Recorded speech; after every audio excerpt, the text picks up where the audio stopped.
Welcome to the TOD show. My name is Abayomi Odunola, and I have on set with me today one of the leading photographers in Africa, not just in Nigeria, but in Africa. He has been able to document for various organizations across the world. I feel like a celebrity actually sitting next to him because he's a celebrity photographer. Welcome with me today, Dr. Shola Animashaun. Welcome, Dr. Shola. Hello, ma'am. Can we meet you, sir? Okay, so my name is, I was born Shola Animashaun. My name is Shola Okay. Animashaun. I was born in Ilorin. Wow, that's Yeah. Kwara State. Yeah, that's Kwara State. My first 25 years was in Ilorin. Wow. Yeah. So primary school, secondary school, and institution. It was in Ilorin. Then from Ilorin, I went to do my NYSC. After my NYSC, 2002, I moved to Lagos. like like most graduates, looked for a job for a while, but mine took a longer while, about 3 years. You understand? Wow. Doing tests, doing interview, and all of that, and I was not able to get a job until after the third year. And after the third year, I did an interview with an accounting firm. I got a job in an accounting firm in Abuja. And while I was packing my bags, I told my brother that I was living with then that OTZEO, that now I have a job, I have to relocate to Abuja. I was going to be given accommodation and I have to leave. And he was like, you mean you have to leave this night? I said, I've been waiting for a job for the past 3 years. And he was like, what about that thing that you love? I said, what are you talking about? He said, photography. I said, so what? He said, what about your dreams for photography? I said, who told you that I have a dream for photography? And I was like, but you love photography. I said, yes, I love photography, but I wasn't making any money.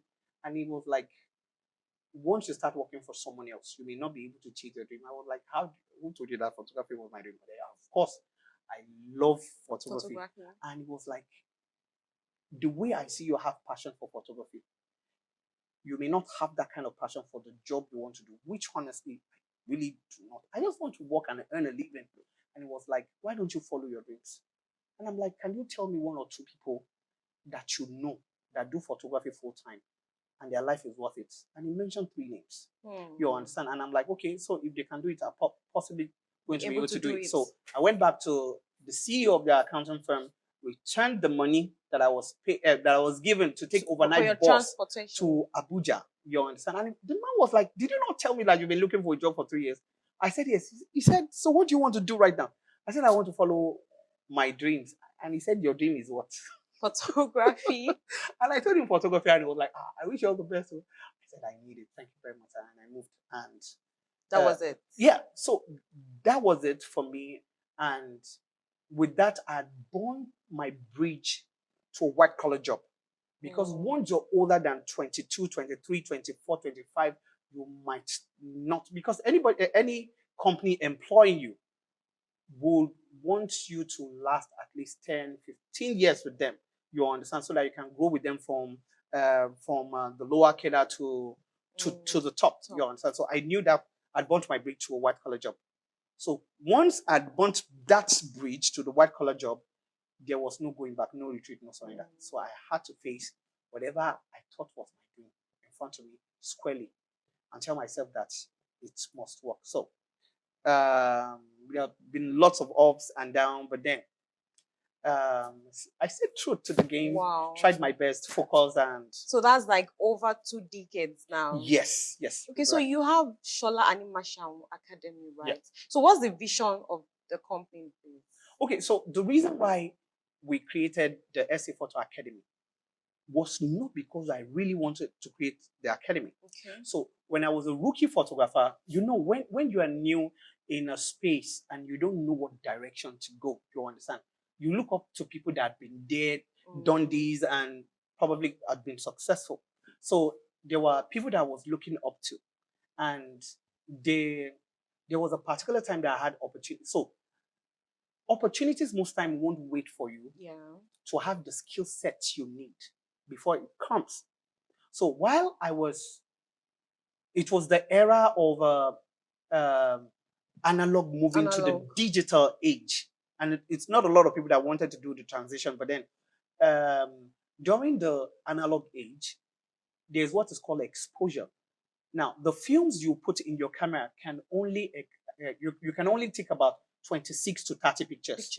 Now, there's a digital age that you can take about 500 picture, 1,000 picture, and you can see the pictures that you are taking on display or straight up. You understand? So it was that age that I really started photography in Lagos. Now, I didn't have a lot of people to look up to. So I would borrow camera, do events, you understand. So there's this particular photographer, big time photographer, that saw me at a particular event that had Joe. I don't know, maybe you'll remember the artist called Joe. Yeah. The guy that sang I Want to Know. Yeah. Yeah. Then this same top photographer, saw me at another event that had 50 Cent. You understand? So I went to the lab to print a picture, and it was like, dude, come. Were you the same guy I saw at this particular event? I said yes. Were you the same guy I saw at 50? I said yes. It was like, I'm impressed. You must be doing well. I wasn't doing well. I just approached him, please, can I latch on to you, please? And it was like, okay, come and see me. And I was really looking up to him. But then I had an opportunity of shooting P-Square 14 years ago.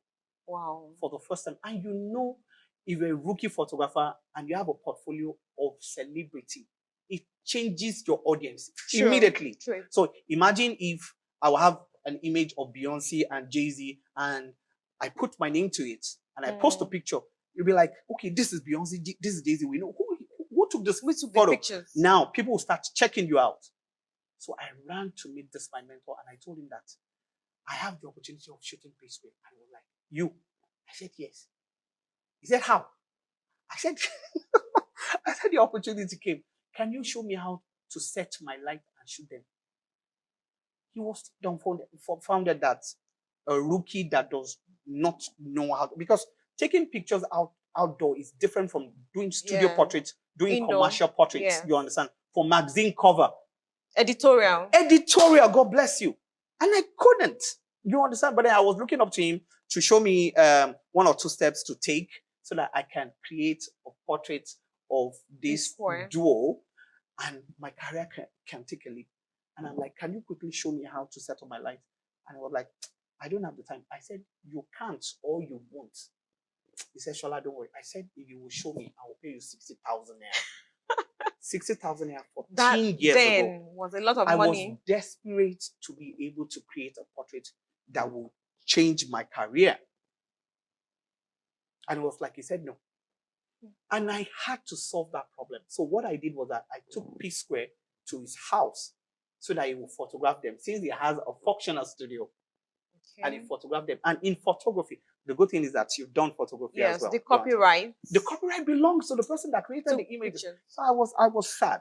Oh, you didn't know at that time? That's what? You didn't know about the copyright? No. I knew. You knew? I knew about the copyright. I was sad that I was not the one that created the picture. The image. Because at the end of the day, he will be the one given the credit. You understand? So I lost that opportunity. And I told myself that if I ever get to know photography and I understand it to a level, the techniques, oh Jesus, I would teach as many people as much as I know. Not only do that, give them the opportunity that I never got. So the reason why I actually created the academy was so that what happened to me that time will never happen to anybody that had the desire to learn. So it became a legacy project. So the academy has been running for the past 10 years. And we're trained a lot of people that if I mention names and you check them out, they're doing well. Oh yeah. So recently I just came back from Atlanta, Georgia to go and document the headies. And one of my students was in Atlanta, Georgia, studying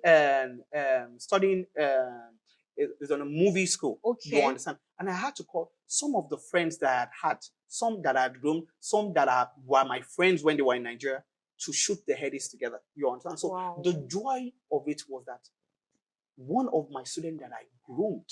Yeah, in Nigeria. Now, after the whole event, CNN covered that event and they wanted to give credit to the photographers. So the student that I taught 8-9 years ago was credited. That's amazing. You understand? So I was seeing beyond my needs. You understand? Because I knew there will always be people that will take the same route, that will follow the same path, that will need a mentor, that will not get. Because is it that the mentor they're looking up to is so busy, does not have time, true, just cannot teach. I have the patience to teach. I've been teaching since I was in law. I've been teaching for more than 20 years. Wow. You understand? So I have the patience to teach. I understand that it is not everybody that grabs it immediately. Because when I was in school too, I wasn't grabbing it immediately. So I have the patience to teach. Now we've built a system all through the year that whenever it is that you want to learn photography, you can walk to the academy. You can learn. We have instructors that will teach you, instructors that will do. You will build portfolio, because one of the challenges that that photographers have when they start their business or they start their career is portfolio. So if you meet someone that is willing to give you a job, the first thing they will ask you is, "Can I see what your you've portfolio? done?" Yeah, what you've so done. one of the unique selling point of the academy is that we'll help you build a portfolio. So if you're coming for the basic course, you have at least 5 portfolio. If you're doing the apprenticeship, which is apprenticeship and mentoring, you understand, you will have 15 photography portfolio.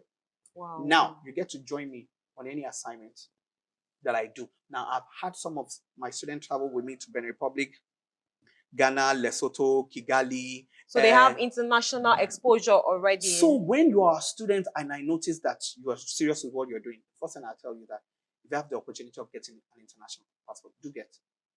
Because if the opportunity comes, we have to be ready. And if you're smart enough, you understand. Yes. Wow, nice. Okay, so I've been able to gather a few information about your journey, how you started the photography. Can you give us more details? I mean, after the NYC, after getting the camera, how did you start your own studio?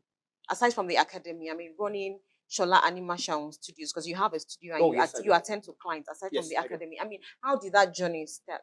Like the journey from having your camera, your first camera, that was in 2002, to what we have now. Can you just glance through it? Okay, so I always say that you don't know your calling until people start calling you. You understand? So I didn't start with a studio. Okay. I started my career as an event photographer, actually a concert photographer. I started my career with Globalcom Campus Storm. Globalcom Campus Storm 15 years ago. Now, this Campus Storm was, of course, with the name Globalcom, you understand. It will go from different campuses, from a campus to another across the country. So there will be a time that you'll be in Maiduguri, there will be a time that you'll be in Otupo, there will be a time that you'll be in Ilorin, there will be a time that you'll be in Ibadan. All around the 6 geopolitical zones. God bless you. All around the country. You understand? So there are sometimes, most times we travel by bus. Wow. Yeah, you have DJ Jimmy Jat, you have Rugged Man, you have Phase or Plantation Boys, you have Ekwe, these Ekwe people. Yeah. You had Basket Mouth. You have Okay Bakasi. Yeah, the comedians. Yeah, so we travel all around, and my own assignment was to document them. Performances, reaction, and all of such. You understand? So I started as a concert photographer. Yeah, photographer. Then, of course, when people see you do any form of photography, they tend to believe that you understand all forms of photography. All the other genres of but then studio photography is different because you have to use artificial light. For concert, for events, most times you use available light, especially if the lighting are good. You understand? But then studio photography was particularly difficult for me when I started. You understand? Because we're used to the outdoor. Oh yes, I was used to outdoor. I was used to available light. I was used to angles. I was used to the energy. You understand? But then the stage thing. Yeah, you understand? As in, I was used to the energy. I was used to all of that. But then sometimes clients call you that they want to come over to your studio. So there was this particular incident that happened. We went for the Rio Carnival 13 years ago with Kemi Adetiba, the lady that did King Boy 2 years ago. Kemi Adetiba, Banky W, and some other crew, you understand, of Hip TV, to do a documentary for the Rio Carnival in Brazil. Rio Carnival is one of the biggest carnivals in the world. So whenever I get the opportunity to shoot Banky, I will show him the pictures and he'll be like, "Oh, Shola, this is great. When we get to Nigeria, we have to do some assignments together." And when we got to Nigeria, Banky started calling me, and I started ignoring his call. So he now used the number that I did not know to call me. I picked, and he was like, "Shola, are you serious?" So you like, didn't want to pick my call before? Yeah. And he was like, "Shola, you don't want to pick my call?" And I'm like, "Sorry, who's this?" I'm like, "This is Banky." I'm like, my hands were not that strong that time. You understand? Wow. So he told me that in the next 1 month we're going to do a portrait session together, blah blah. So I went, learned this stuff very well. And when I was going to shoot Banky, Banky came out with 2 guys, and I'm like, "No, Banky, I'm not going to shoot those guys. I came here for you." And he was like, "Shola, if you know what you're about to do right now, you will shoot those guys." And I'm like, "What do you mean by that?" It was like these are the future of the Nigerian entertainment the music industry. So when people talk like that, I just keep quiet. I'm like, "No problem, let's shoot." You know who those guys were? Can you Let me guess. Wizkid and Wizkid and no idea. Scales. Oh wow. Wizkid and Scales. So the first professional portrait that Wizkid did, I shot it. Wow, that's awesome. Yeah. So sometimes you don't know you're calling until people start calling you. You understand? And you have to rise to the challenges. You understand? True, because if you don't, you may be losing opportunities to do bigger stuff. You understand? Or you may miss out on opportunities that will lead you to have some stuff, some amazing images that you can refer to in the next 20, 30 years. Wow. I mean, this is an interesting section, but we need to go on a quick break. Okay. Right now. Okay, so we need to go on a short break now, and then we'll be right back. Thank you. Welcome back from the break, and I still have on set with me Dr. Shola Animashaun. Doctor, I like to call you doctor actually, you know. It feels good. Yeah, it feels good. Kind of awkward though. Really? Yeah. I mean, a photographer is also a doctor. So it's an honorary degree from, yes, from Sky University in Benin Republic. Wow. Yeah. So some of the things that we don't pay attention to, you understand, some of the challenges we saw and we're providing solutions to. Some people saw it as a big deal. Wow. Elsewhere in the world, you understand. So hence, I just saw a letter in my mail, invited to Benin Republic for the doctorate. Congratulations. Thank you very much. All right. So, Dr. Shola, I would like to know some personal things about you. I mean, something that the general public doesn't really know. I mean, who is the real Shola Animashaun at home? Like, at home? Yes. Okay, so at home I'm very so at home I'm a comedian, I'm goofy, and I dance a lot. Oh, you like to dance? Oh snap. I do not have good dance steps, so you understand, but I'm so goofy, I dance a lot, crack a lot of jokes. I play games with my kids. Oh, I play board games or? Oh no, PlayStation. Okay. I play PlayStation with my kids. I like to watch cartoon with them as well. Really? Oh yes. Oh Jesus. I love to watch cartoon. Wow, yeah, that's get nice. a lot of inspiration from animes and all of that. So I cook a lot. Really? Oh my goodness. I cook a lot. Local, continental dishes? I do local, no, continental, no, I do not do local. I do not do continental, I do local. Okay. I fry dodo, fry egg, do breakfast in bed for my wife. How about swallow? I do that a lot. Really? Yeah, Can you count? Oh, are you kidding me? Oh, so I don't think we have enough time. But then, yes, I wow. Oh yeah. Nobody would ever think, you know, the Shola Animashaun that we see on the screen can actually cook. Like, I do that a lot. Wow, it's good to know that. Yeah, I do that a lot. Maybe one of the reasons why I do that is because my last son compliments me especially when I make a sauce. He'll be like, "Oh, nothing like that is special sauce." So it's like an inspiration to do I kind of go to the kitchen to hear that. Wow, that's nice actually. Okay, so Dr. Shola, can you tell us some of the challenges being faced by the photography industry in Nigeria from your years of experience? So the first one would be access to gear. You understand? So regardless, if you call yourself a photographer and you do not have something to create images with, whether phone or cameras, you understand, it limits your creativity. So let's imagine that you've gone for a training where they had cameras to teach you. Now you want to start your own Sure, you want to start your own business and you do not have anything to start, it's a major challenge. Now, gear is a major challenge. Okay. Mentorship. Mentorship. Yeah. So I've realized that it is not everyone that want people to catch up with them. You understand?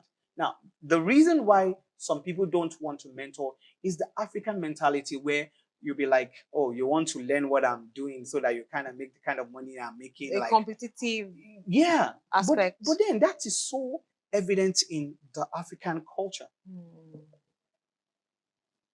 The Western world immediately they find a solution to a problem. They make it public. They do courses. They show you how it is done. There was a particular mentor we used to look up to those days that had a free software application created by Google for editing. And this guy kept it for 2 years. What? Yes, it's free. And it's free. It's not like he paid. No, it is free. So while I saw Kelechi Amadiobi, about 13 years ago, at lab that time, he came to print pictures, and I went to meet him, and I was telling him, "Do you know about this software called Picasa?" And I told him, and he downloaded it when he got to his studio, and there was someone holding it, and it's free. So we don't want people to catch up with us, but the age is changing because we know that the more people you empower, you are liberating the whole world. You have to create your personal economy. You have to help other people create their own personal economy so we can all be liberated and we can all live a comfortable and fruitful life. That's my own mentality about this. So once you found a solution to a challenge, make it public. It will ease a lot of people's life without you knowing. And helping humanity as well. That is it.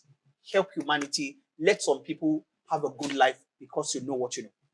That's nice. That's nice. The answer. Dr. Shola, we all know that based on the advancement of technology over the years, phones, mobile phones, the latest iPhones and Samsungs, do you think they can actually replace cameras when it comes to photography? So DSLR cameras. So I'll be honest with you. I'm afraid. Okay. I kid you not. So there's cause for alarm? I'm not saying there's cause for alarm, but truthfully, I am afraid because I've been to a few countries recently, and the only thing I used for documentaries was mobile phone. Wow, not even your mirrorless. I took mirrorless camera to those locations, but when it was raining and I had to record, I cannot take my mirrorless camera in the rain with the gimbal that I bought for almost 300,000 and the mirrorless camera that I paid $3,000 for. But I can use my iPhone in the rain to record the festival that was happening in Lesotho in the rain. Wow. You understand? So some of this tiny technology are going places that the big camera cannot go. You understand? I can take the phone, take it on under the water, take some pictures, record video, come back and just dust it up. You can do that with your DSLR without having a casing. So the way technology is advancing these days, it's good if you're prone to it.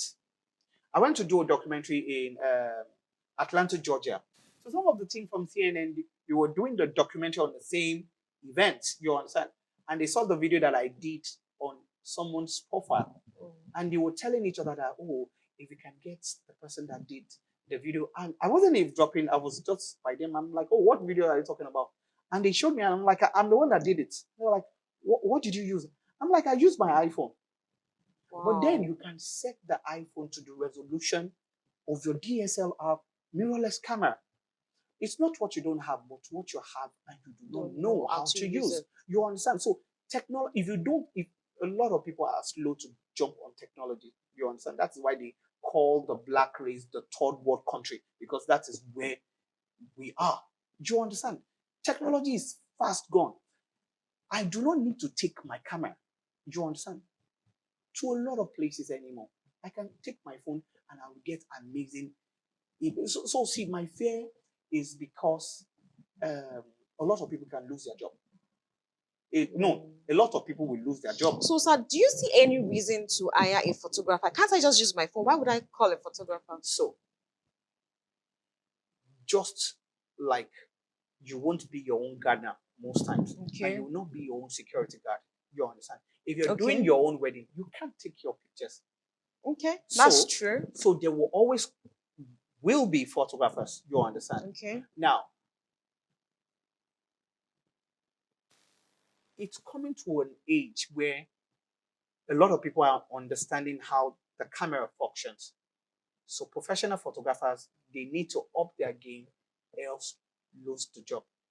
You understand? So if you're a photographer indeed, you have to be multidisciplinary, creative. Okay. Go beyond only photography. Add some other things to it, so that if clients are not calling you for photography, they're calling you for video production. If they're not calling you for video production, they're calling you for another multimedia consultancy. Okay. You understand? You have to do more than just being a photographer. You can't just be a photographer. I'm not just a photographer. Okay, so I think you've done justice to that question. Thank you so much, Dr. Shola. Okay, so the last question is, what advice do you have for upcoming photographers in the industry? It's not an easy road. For upcoming photographers, know that it's not an easy road. Nothing good comes easy. Understand that though your beginning is small, your end shall be great. Understand that the tough times that you're going to have, the difficult times that you're going to have, are going to be very important in your journey to who you become. Understand that tough time never lasts. Tough people do. Understand that you need a mentor. Okay. Now, you can find a mentor. You can look for online courses to teach you what you need to know. But the most important part of all of this is the human part of what you do. You understand? The book Divine said that a man that has friends must make himself friendly. You must have interpersonal skills. You are not born with it.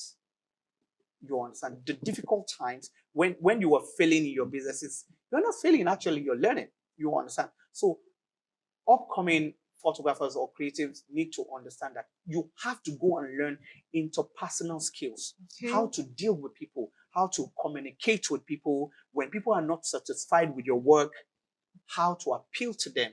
You understand? So because at the end of the day, if you do not know how to interact with people business-wise, you're going to lose business. And for every client that is not happy, they get to tell more than 10 people that they are not happy with your work. You understand? So interpersonal skills is very important. You can Google it, or better yet, I will recommend a book, How to Make Friends and Influence People. How to make friends and How influence to make friends and influence people. There's not a way that you finish that book that your communication will not be excellent. It's not possible. Wow. Thank you so much, sir. It's a wrap on the TOD show today, and the take home for me from Dr. Shola about photography is that you should get a mentor. If you're a photographer and you're watching this show, you need to get a mentor. You also need to leverage on the online courses. I mean, you can go on different platforms, YouTube, Coursera. There are other platforms that you can actually learn photography. And the last one is interpersonal skills. Those were the take home from Dr. Shola today. Thank you so much for watching the TOD show. I remain your host, Abayomi Otola.